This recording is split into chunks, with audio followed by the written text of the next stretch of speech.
Well, good morning, and it's Maundy Thursday. This is the last of my three talks on fasting. And I want to broaden out the idea of fasting today to cover all sorts of abstinence. Um, Abstinence from food is the element of fasting that's the most obvious in the Bible. But abstaining from anything which is good for the sake of seeking God is a form of fasting. So it's important to say it's something good. Abstaining from sin is of course, exactly what we're called to do as Christians. Repentance is about abandoning, giving up on things in our lives that shouldn't be there.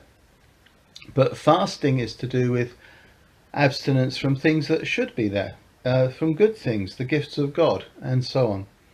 But sometimes, even though they're pleasurable, even though they're normally useful and good, it's sometimes good to do without. It's sometimes good to just say no thank you to some of God's good gifts of creation. And it seems to me that in that broad sense of abstinence, it can mean any break with what you might call normal or reasonable living. Now, in the Bible, of course, the things that really were um, surprising were the Sabbath days and the Sabbath years, and every 49 years a double Sabbath year, two of them. And the idea was that the normal pattern of work life, the normal pattern of the cycle of the days and so on, is interrupted. And that kind of interruption, the Sabbath principle, I suppose you could call it, that interruption can be applied to many other things as well. Sometimes it's just good to use, consume, do less for the sake of seeking God. Even, it turns out, relations in a marriage between wife and husband. Um, we're told, generally speaking, that the teaching in 1 Corinthians 7 is no single partner in a marriage has the right to abstain from sex without the full agreement of the other. Let me read this out. This is 1 Corinthians 7, 4 and 5. The wife does not have authority over her own body, but yields it to her husband. Well, so far so patriarchal. That's exactly what you would expect most traditional religions to say. The wife shouldn't go on sex strike. What's interesting is the next bit. In the same way, the husband does not have authority over his own body, but yields it to his wife. That's the really interesting part of that. Do not deprive each other, except perhaps by mutual consent and for a time, so that you may devote yourselves to prayer, or as the King James says, and I like, fasting and prayer. Anyway, then come together again, so that Satan will not tempt you because of your lack of self-control. Now that's a very interesting little idea, isn't it?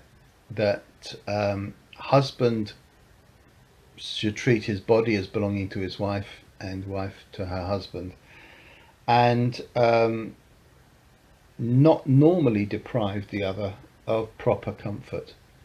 But sometimes a couple might agree to do it for the sake of fasting, for the sake of spending time seeking God. So abstinence from normal relations. And of course, once you start talking about abstinence, there's all sorts of things that will crop up in your mind. There's quite a lot of talk at the moment about unplugging from social media and from your phone and from your laptop. And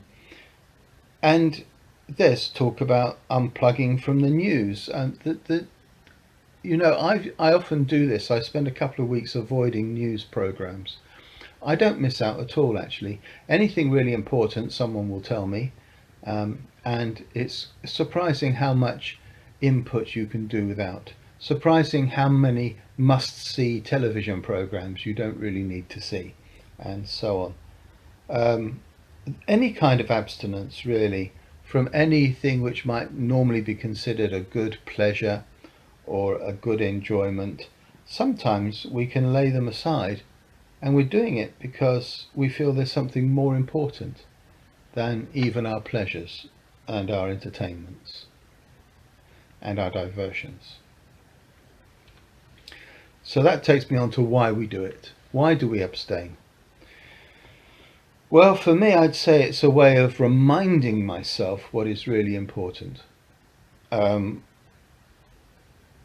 It's a way of bringing quietness into my soul. In the New Testament, quietness is a Christian virtue, but it's the one which somehow seems to get forgotten a lot of the time. Heisukia, quietness. On Holy Saturday, 2 days' time, the day when we remember Jesus being quiet, Jesus' Sabbath in the tomb, and quiet in paradise with the thief on the cross and all the other souls he's redeemed. I'm going to talk a lot about quietness that day. But for now I need to move on. As well as, if you like, bringing a bit of quietness back into our souls, I think abstaining is part of worship. I think choosing to turn away from some things so that you can turn to Christ, or turn to God the Father and the Spirit.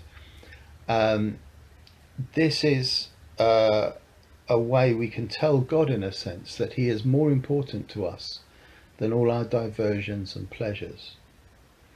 God matters to us more. We can do without everything. We can even do without food, but we cannot do without God. And I think sometimes fasting and abstinence are a way of helping us to remember that important truth. Man does not live by bread alone, but by every word that comes from the mouth of God. And I suppose what I'm really saying here is that we are reminding ourselves that the love of God is better than life itself. That's a quote from Psalm 63, which I'm going to read in a minute. There's a hymn, "Jesu, thou joy of loving hearts." That's a brilliant hymn. It's the work of two geniuses, Bernard of Clairvaux, who I think lived around the 12th century, and a man called Palmer, who was an American who translated it out of the original Latin into the English and gave us this great hymn to sing, "Jesu, thou joy of loving hearts." And there's one line in it that always arrests me. Sometimes I get close to tears when I sing this line in church. It goes like this: "From the best bliss that earth imparts, we turn unfilled to thee again." The best bliss that earth imparts leaves us unfilled. So we turn to God to be filled. We lay aside, if you like, the joys of this creation so that we can enjoy the Creator of every good gift. That's why I sometimes do abstain from perfectly good and proper things. So I said I'd read from Psalm 63, and this will really end my little series of 3 meditations on fasting. You, God, are my God. Earnestly I seek you. I thirst for you. My whole being longs for you in a dry and parched land where there is no water.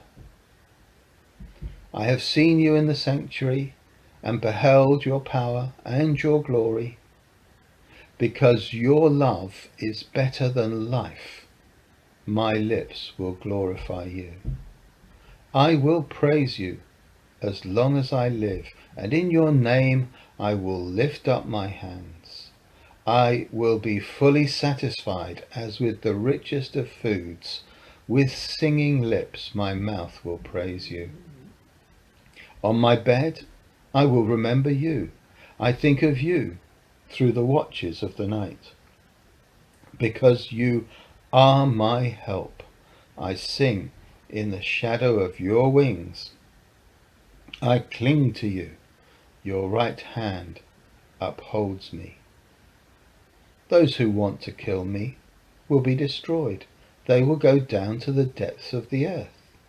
They will be given over to the sword and become food for jackals. But the king will rejoice in God. All who swear by God will glory in him, while the mouths of liars will be silenced. Yes, God's love is even better than life. And when we fast, that's what we're seeking to remind ourselves of. Anyway, tomorrow I'll begin a series of 3 on the 3 holiest, or the 3 most important days in history. The day when Jesus died, the day when Jesus rested, and the day when he rose again. Until then, be blessed as you wait on God. Bye for now.